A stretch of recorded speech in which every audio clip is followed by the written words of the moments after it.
Welcome to the Monday Morning Mixtape, the only podcast that seriously considers why Shrek, the soundtrack, should be considered for an Oscar. On this week's show, we're going to be talking about Enter Night, the Metallica biography written by Mick Wall. We're also going to be talking about music heavily influenced by Warhammer. It's fucking spoiler ahead, they're all like black metal or death metal bands. And near the end of the show, Mark and Jen are going to be talking about Ryan Sheridan. So yeah, on with the show.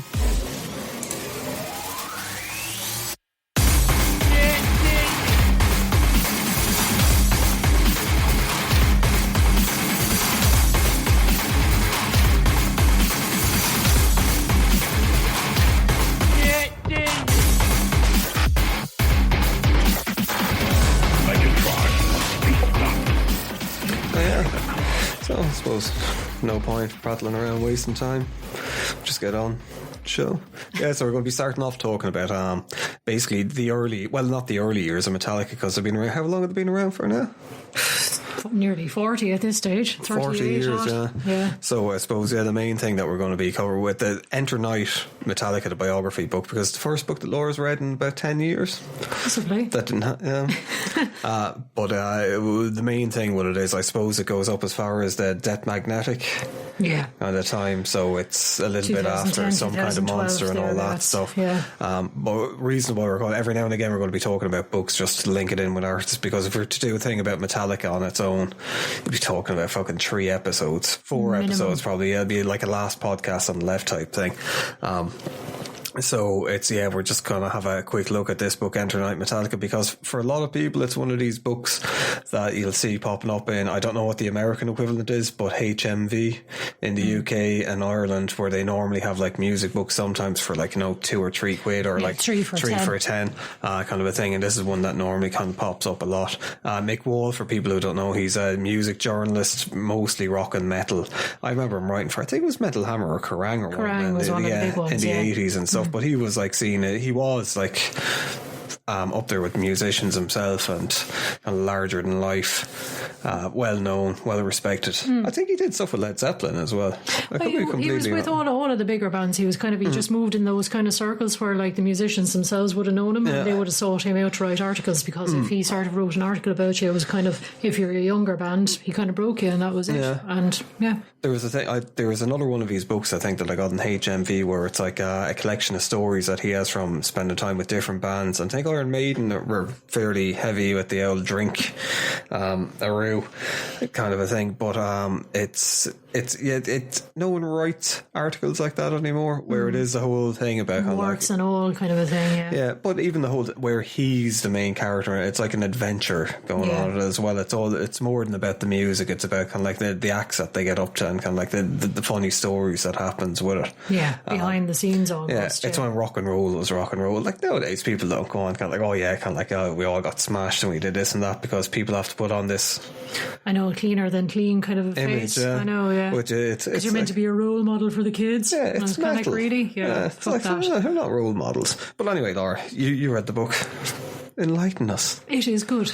Oh yeah, there we go. Really right, so now we're going to go on about it more. But yes, no, I mean, it's I tell you, fucking strong opener opens the night of the bus crash in Sweden, which is sort of a bit of a fucking, I mean, straight into it. And it's for people who don't know, it was like the early lineup in Metallica, when they got famous with like Ride Lightning and Master of Puppets. Cliff Burton was the bass player with him, and they had a crash in Sweden in a bus crash, and Cliff lost his life. I mean, the sort of they weren't necessarily the original four, because obviously they had line-out changes. I mean, they had Dave Mustaine, they had Ron McGovney, they had a couple of other people in there, but I mean, the ones who would have been seen as the original line-up when they made it big would have been Lars Ulrich, James Hetfield, Cliff Burton, Kirk Hammett. And Cliff Burton would have been seen as sort of like almost the linchpin of the group. He would have been sort of the oldest out of the whole lot, and the one that all the rest of them looked up to and respected, and sort of I suppose he was the one with the sane head on his shoulders. He was kind of classically trained musician as well. And he was kind of doing a lot of more kind of unusual kind of stuff. He was the one who kind of taught sort of melodies and harmonics and stuff like that. Bass solos, I mean, like We Want You found a video of him when he was, I think it was like the high school battle of the bands thing. Exactly, yeah. And they were He was playing the riff for Whom the Bell Tolls. Yeah, fully formed at age 15 or thereabouts. But yeah, I mean, like, he was, really sort of. If he had lived, I mean, it would have been a very different Metallica. But I mean, this was the opening to the actual book. It was the night that the bus left the road and that Cliff was killed, which was, I mean, it's a fucking stone cold opener to a book, because you're just kind of left in absolute shock, because it opens with the bus crash and the other three guys are just standing around on the road in their underpants and their socks freezing to death, going, what the fuck just happened here? And Cliff is crushed under the bus, and you're just left absolutely fucking shocked when you read the first chapter. It's a bit of a bold open, I have to say, to a book, and it kind of sets the scene for sort of like, shit, this isn't going to be just any old book. It's going to be in for a bit of a wild ride, really, I suppose. So from that, then it backtracks. It goes, right, okay, this is setting the scene for it. There's going to be a few brutal sort of lows and a few highs within the whole book, and then it backtracks to sort of, right, let's go back and we'll set the scene for sort of how Metallica formed in the first place. And it goes back then and backtracks to Lars Ulrich, and gives his little backstory of being this sort of weird little kid from Copenhagen coming over to the States. And weird little rich kid. Yes. His dad was a famous tennis player, wasn't he? Yeah, absolutely. Very famous tennis player. Or is, he still is, like. Yeah, absolutely. Lars Torben Ulrich. And so he was a very, very wealthy background, anyway, very privileged background.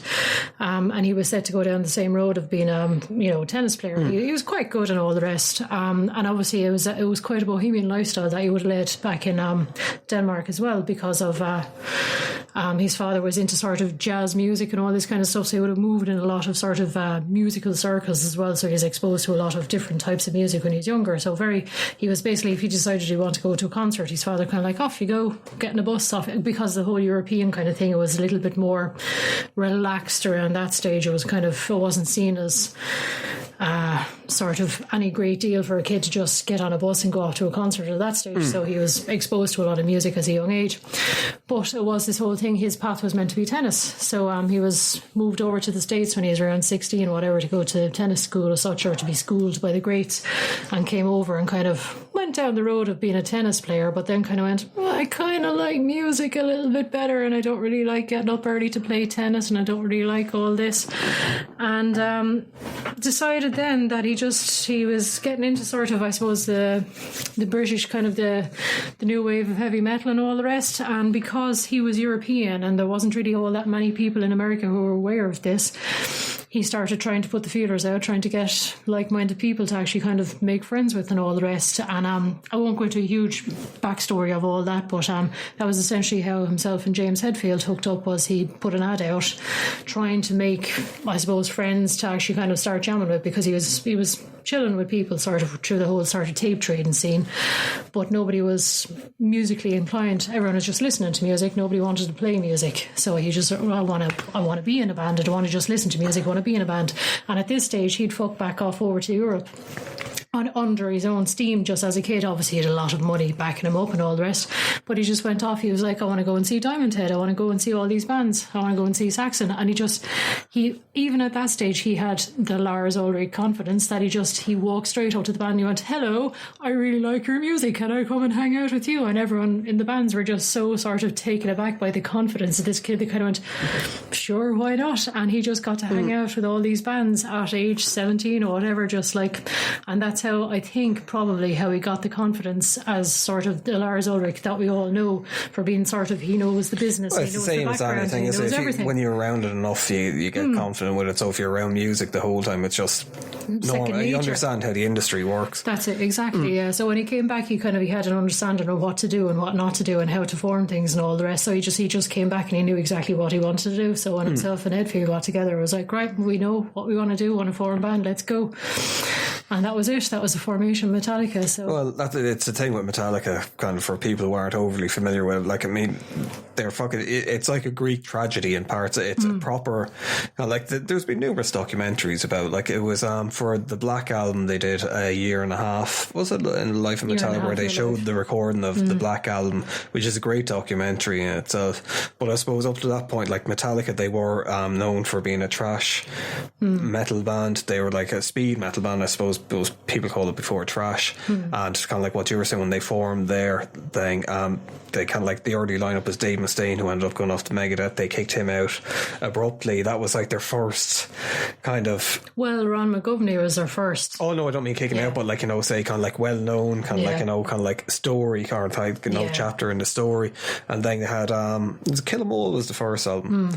Then there was Ride the Lightning, Master of Puppets, all kind of like, you know, went down. And then Cliff Burton died, and then there was Justice for All came out when they had new bass player Jason Newsted and that, and then that was like a massive success. They toured the world with that, and then the Black Album, of course, is like their most popular their mainstream album. break. Yeah, and kind of like, I mean, that covers like obviously the book covers all, like it's a big book.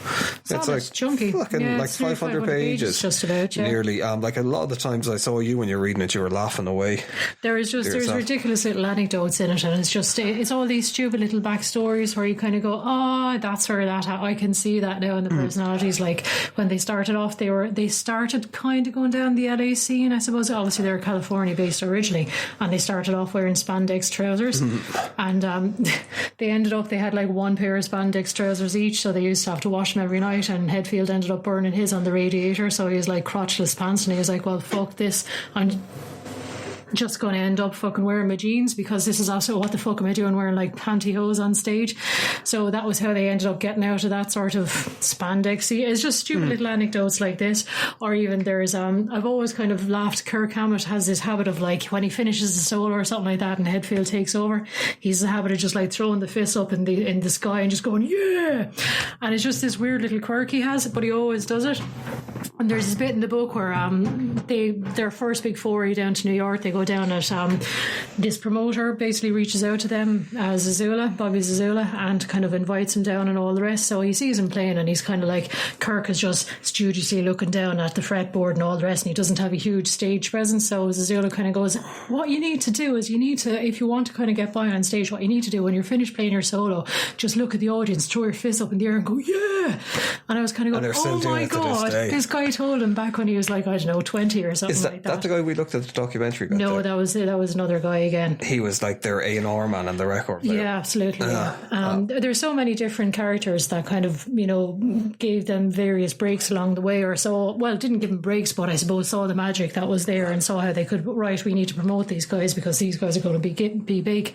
But yeah, it was just all these stupid little quirks. You read this little one anecdote, somebody throwaway comment or something like that, and it sticks in your brain, and suddenly Kirk Hammett 20-30 years later is still in this one little sort of piece on stage in front of like 60,000 people, and you're like, fuck's sake, better beware what you say to people, because you don't know what's going to end up sticking there. But there's so many fun little anecdotes in it where you sort of and of course, as always the usual, there's the rock and roll anecdotes of like the drugs and the groupies and all of that kind of stuff, and sort of Hetfield is a bit judgmental at first because he came from a very strict kind of Christian Scientist background and all the rest, so at first he was a bit like, don't like this, and then he's like, well, drink's not so bad, drugs no, but drinks, yes, he's still fond of the old soap, isn't he? A little bit fond of it and all the rest, but sure, that once they were called Alcoholica, wasn't Alcoholica, it? yeah. As well, I don't know, does it cover the whole Anthrax stuff with them? Because like basically Anthrax when they went to New York as well, they were recording in studios, and because Metallica were so poor, they were basically sleeping in the studio as well, because they had no money to rent a hotel room, and Anthrax felt so sorry for them. They were recording in the same studio. They basically went, hi guys, here's a camping stove and here's a mini fridge, and they put them up, like they got them out. Like, I mean, I think the bands, well, that's the thing, you rarely hear any band say a bad word about Metallica at all. I've never actually heard a band saying a bad word about Metallica. They're always really nice guys on tour. Apparently they just got on really well with everybody. There's various kind of like, oh, so and so was a dick at one stage, but it's all like minor stuff. It's not like, oh my God, he fucking, he ruined my life and he trashed my car and he fucked my girlfriend. Sure, even that whole thing when they went on tour with Guns N' Roses, which is covered a lot in the documentary, the year and a half thing, like where they were having problems with like Axl on it. It was all from but they tried to, even the thing when that riot fucking broke out, they were trying to play, but it was just Axl and stuff. That was it. And I mean, that was the whole thing. They were really pissed pissed off because I mean that was one of the times that was when Hetfield set himself on fire, not on purpose, obviously. Fireworks on stage.